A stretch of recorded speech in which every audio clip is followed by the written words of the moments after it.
Spend the day with me running my roadside honesty stand on the busiest day I have ever had. This was the Saturday before Easter, so I had an inkling that it was going to be busy, and I was correct. The first thing I did this morning was make my chia seed puddings. I usually do this the night before, and somehow I just forgot, and when I woke up in the morning, I literally, as soon as I opened my eyes, I thought, oh my god, chia seed puddings. But I did them in enough time to be able to still get them out at 8 a.m. I did a mixed berry flavour and mixed all my chia seeds in, left that in the fridge, and then it was time to get the first batch of bread on. And this was a batch of OG Tiger bread. Each batch of bread I do, I get 8 loaves out of it, which sounds like a decent amount, and it is out of a home kitchen, but I just know that if I could make double the amount, I would also sell all of those as well, because bread is just something that everybody loves and it always goes, and it's something that I'm always grappling with, is the fact that I am basically like missing out on sales because of the limitations of working from a home kitchen. But obviously there are a lot of positives from working from home as well, so it's just one of those things. I made all my Easter cookies the day before, and then I decorated them like the last thing I did before I went to bed, and had to leave them out because all the chocolate needed to set before I could package them. So I got all of those packaged. I made quite a few, and I was a bit nervous about this because I thought, I don't know if I'm going to sell all of these, because I also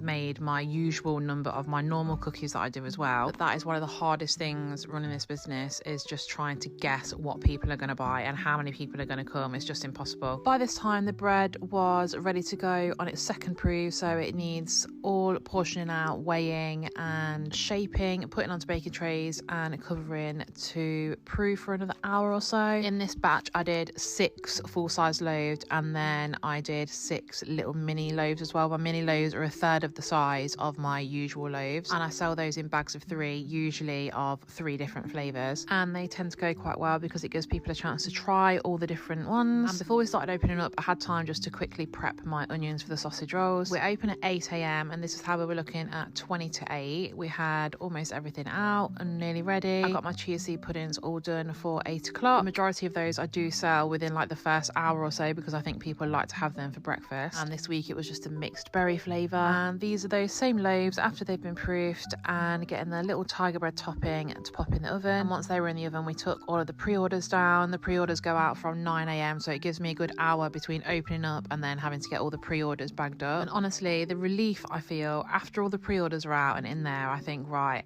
like, my obligation is done now. Anything else other than that is just a bonus. Once my onions for the sausage rolls had cooled, I got them all mixed in with the sausage meat, breadcrumbs, some nutmeg and different seasonings, and this is how they ended up looking. These are my regular sausage rolls with the seeds on top, and then I did cheese and pickle sausage rolls as well, which were a hit. There's massive chunks of my day that I just didn't film because I was so busy.